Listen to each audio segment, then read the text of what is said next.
Hi everybody, today's focus I'm going to see how well 50/50 vinegar and dish soap remove soap scum from my tub. I've had a handful of viewers suggest that I test the 50/50 dilution between vinegar and dish soap to see how well it removes soap scum from my tub. Some of the viewers that asked me to test this are Kimber Lindy, the Sweet Pea 73, and Catherine Broad 1944.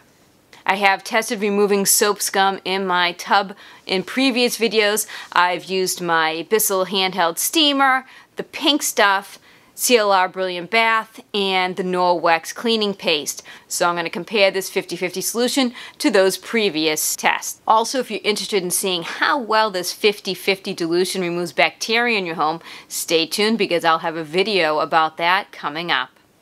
I have allowed my bathtub to get really gross and grimy and full of soap scum, so this really should be a great test for the vinegar and dish soap.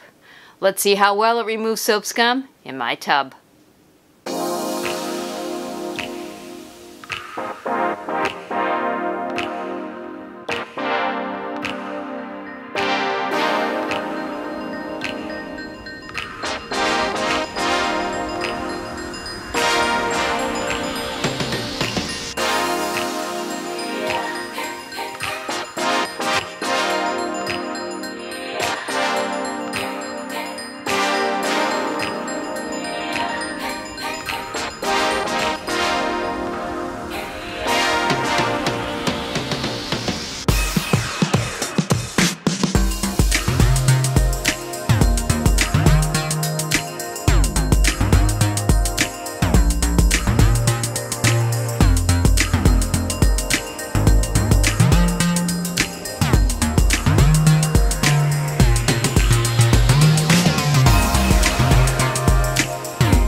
Overall, I feel that the vinegar and dish soap did a pretty good job at removing the soap scum in my shower. When I'm reviewing a product to see how well it removes soap scum in my tub, one of the things I look for is ease of use, because I have a serious shoulder injury and it's really hard for me to really get a good scrubbing in. So I'm always looking for products that will make that easier for me. The 50/50 dish soap vinegar was pretty good. I did have to scrub.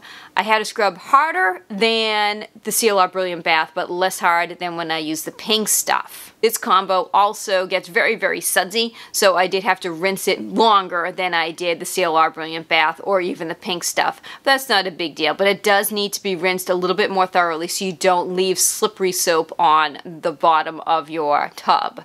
You could see in the video it did a great job removing the soap scum from the wall of the shower, and it did a nice job shining up that shower handle, removing the hard water stains there. It wasn't quite able to remove all of the dirt and grime that's on the base of my tub. Now again, that might just be because I don't have the scrubbing power in my shoulder to really give it a good scrubbing. I found that the CLR Brilliant Bath did do a better job at removing that sort of soap scum. But overall, I am impressed with how well a simple combination of vinegar and dish soap can clean my shower. My favorite shower cleaner is still the CLR Brilliant Bath, but this comes in at a close second. Thanks to everybody who suggested that I try the 50/50 dish soap vinegar combo. It's something that I hadn't thought of before, and it's something that I have never tried. If there is a product that you would like me to test out, do me a favor and put it in the comments section, and I will add it to my viewer suggestion list, or you can check out my Amazon wish list for things that you could mail to me, or you can even send me something in the mail. My mailbox address is in the description. Just do me a favor and send me an email first so that I know it is from you. Take care. Have yourselves a great day.